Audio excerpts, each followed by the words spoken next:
Hello, I'm Daniela, and welcome to the February prompt of Stitch With Me in 2025. All previous prompts and videos related to this workshop will be linked below, as well as a link to our Facebook group, where you're invited to join at any time throughout the year and post the work that you create based on the prompts. And I want to thank you all for posting your work and for those who commented on these beautiful pieces. I want to get started right away with the prompt for February, which is button. Now this is a fun prompt. It really has so much that you can do with it.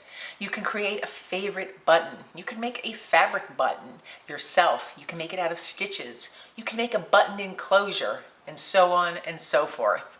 I can't wait to show you what I did with that prompt. So let's get started. So just to recap, this is the first prompt, the sashiko, and the way I'm making this book is I'm folding this in half like this. I will punch my holes on either side here, and this will be prompt 2, this side. And I will close the gap here when I'm done with my page, but that will be a separate video. So I just want to get started with prompt 2 now that you know my setup for the book page. So I took out the fabric that I'm basing my color palette on. This is the only amount of this fabric I have. It's 15 by 12 maybe inches. But I just love the colors. I love the prints. And if you only look at parts of it, you can get different color schemes. So I want to use this strategically and carefully as well. Because I think I'm going to use a section from here, there's a lot of reds, greens, and this beige. Over here there's more pink, but this is kind of the section I plan on working with today, roughly. And I chose some supporting fabric to go with that piece. I'm not sure I'll use all the colors, but I wanted to pull out some of the dark green. I can use either side of this green, or maybe even both. This has a little pattern. I have just that plain beige, tan, and then this red. It's not quite the same. This has a little more orange in it, but I have that red. I think I'm going to avoid using the white. Just stick with that. So now I want to decide what I'm going to do for my prompt. I'll kind of fold this up so that I just have the colors that I'm kind of interested in for today. Somewhere around here. Set this over here. I have my prompt. I already stamped it on just to a little piece of muslin, and I will stitch that down somewhere on the page, just as I did with sashiko. Then I have my buttons that coordinated with the colors. I'm thinking of using all of those buttons, or at least a good portion of them. I have the red, orange, light green, dark green, and beige. We'll see what I choose, and that will determine the colors. I might even have to go back into my stash and get additional ones. But I like starting with some basic materials, limiting my supply, and then I can expand from there.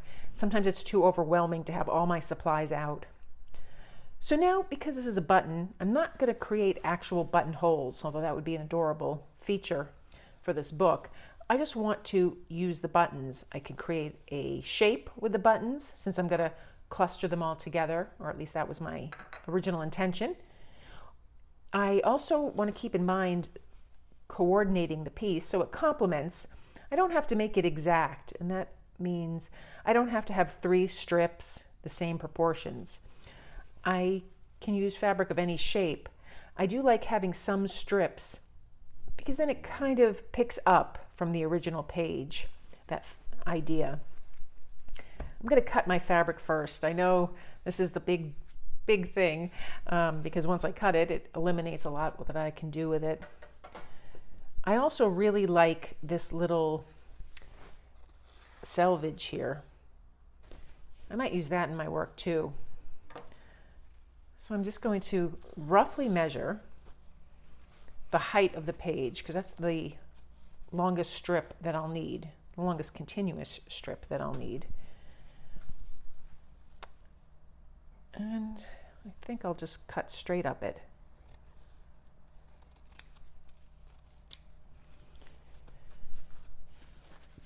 So now I have my strip. I'll put this in my case to use for other prompts. Now I can figure out what part of this I want to use here. This has a lot of all the colors, dark and the beige. This has more greens and reds. Kind of think I like that. Originally I thought I'd do something up here, but I kind of like this section. I'm going to very carefully trim off the selvage.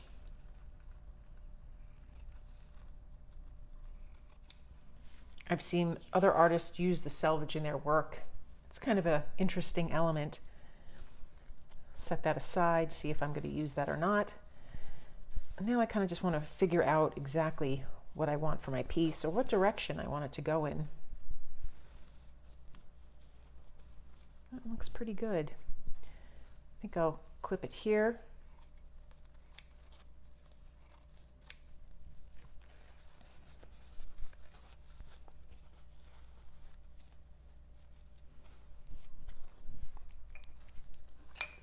And now to determine which one I want, I think I'm going to go with this darker one.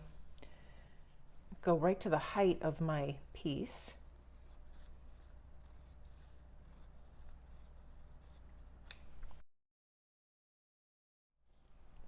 And I'll save all these scraps to use in my work. Now's my time to play around with the buttons. I can just stitch buttons on top of this piece, but I think I want to add something here. Let me flip this piece around, knowing that the holes will be punched in here. So I think maybe I will keep it the original way. And those are the holes for the binding. Now I want to add some accessory fabric, but I also don't want to hide a good portion of this. My original intention was to use all these fabrics. I think I'll hold off on the red. Maybe just use some of this green and this beige. I'm thinking I'm going to line the edge here, kind of reinforce where these holes are going to be. Maybe I'll do that with this green fabric. And I think I'll leave this out altogether. My original intention was to use it, but I don't think so. I think I'm just going to jump right into the buttons. I can also add some of this selvage. Save that for later. I like that idea. Kind of breaks everything up. So right now, I want to cut this fabric and decide if I want raw edges or how thick I want that to be.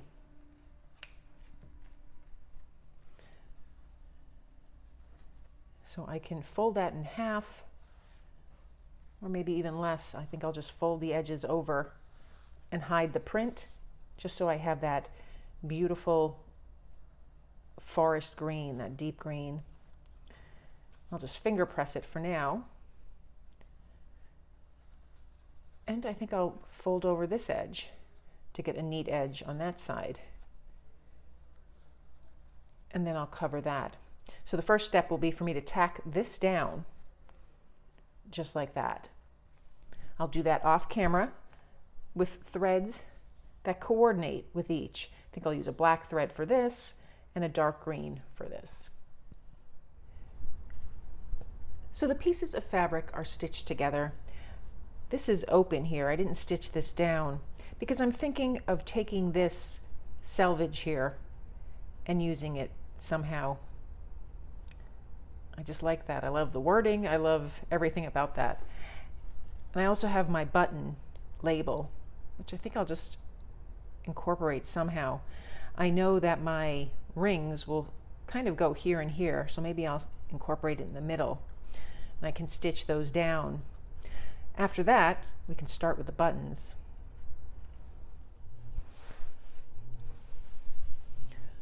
So after sewing down the selvage here, and I love how that's coming out, I originally thought I'd put the label right here. I went and got my template because I was curious where the holes would fall for the binding, and it would go right over the tag, and I think that's distracting. So I think I'll put the tag maybe up here, and I can have the buttons here. Now, the thing to keep in mind when adding something like a number of buttons or even a single heavy button is the weight of it.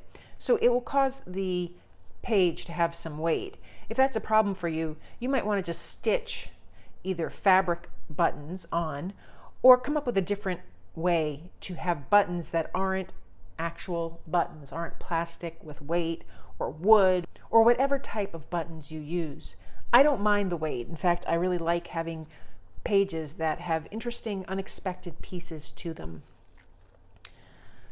So I'll hold off adding the tag just yet in case I come up with something with the button design that really moves me. So originally I had planned on actually kind of doing a gradient of the buttons somehow. And I'll just take a moment and just kind of plan a potential thing with the buttons.